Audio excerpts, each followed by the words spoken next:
First take, AJ Brown and Jalen Hurts will be on the same field today for the first time since AJ Brown was traded as the Patrick Eagles hold a joint practice in Foxborough.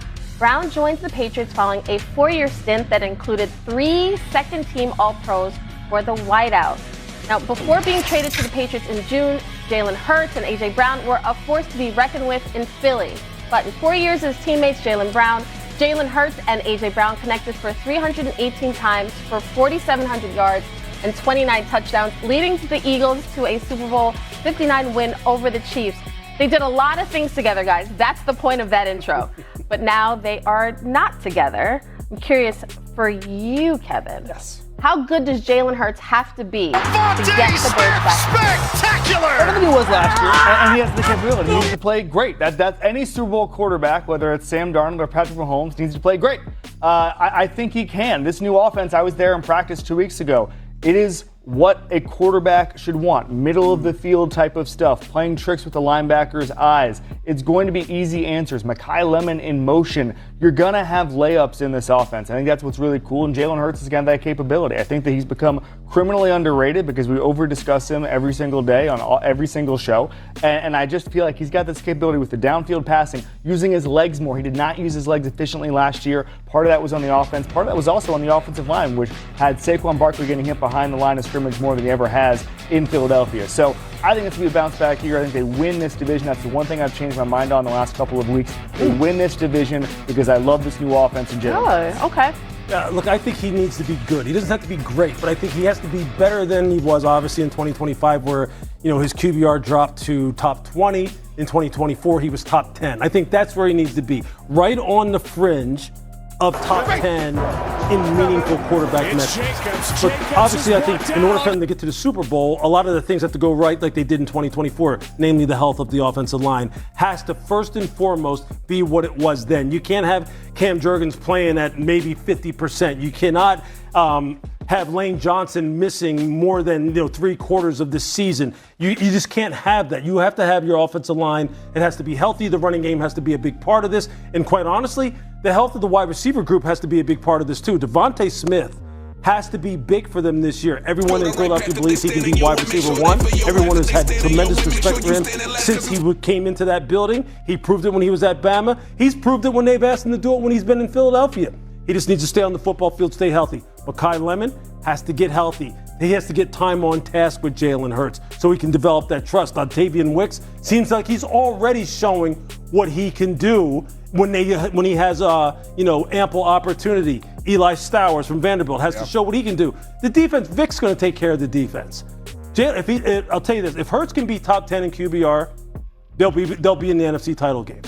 If he's not, look, I believe Dallas is going to be right there. And I think the Rams are going to be there, as the other team, as the other opponent in the NFC title. He has to be top 10 in QBR, you said? Yes.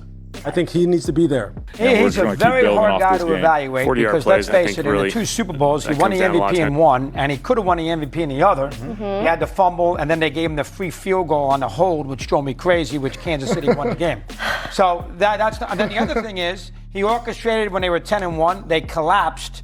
They lost their last 11-1, whatever it was. They lost their last 5 or 6 games. They got mauled in Philadelphia, and he was in Tampa, and he was the quarterback there. Right. And last year he was terrible. Now AJ Brown helped because he dropped passes, but he was awful. He wasn't good against San Francisco.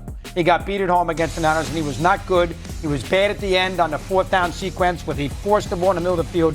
He didn't play great there. So he's a hard game to evaluate. He's very tricky. He's got a lot of great things, and he's done great things. But no A.J. Brown, maybe that's a positive. Tyler, because, he doesn't have to listen to that. He's got the 2 other receivers. I think Philadelphia, now you seem to know him better. I know Kevin now I got to be sharp with him because he... Kevin's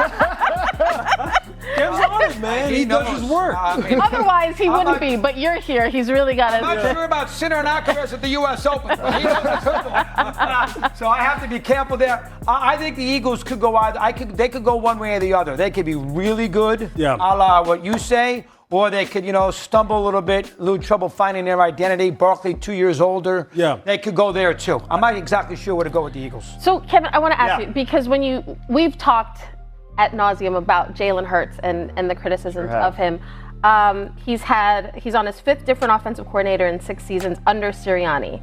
The scout team is very important starting quarterback. to How the much success of the control offense. So we try to over give him his success level does Jalen Hurts have? Because important pieces have changed around him consistently. Yeah, he has a lot. I mean, I think that he is the driver. He's the engine of the offense, and he gets disrespected enough to people think that it's everybody else but him. That he's the 11th most important person on that offense. He's the only guy that gets blamed for having help. And we say, oh, well, Josh Allen needs a DJ Moore. Okay, we went out and got that. Okay, we talked about the deep ball with Patrick Mahomes. Okay, he's got to have Xavier Worthy take a step forward.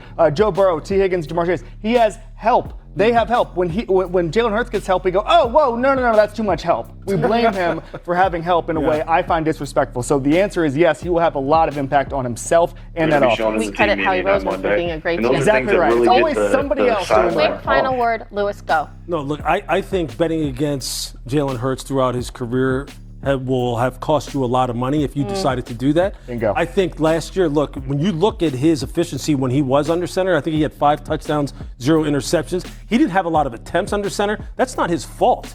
He may not have liked it, but it was effective when he did it. I watched all of his snaps from under center just last night in my hotel room.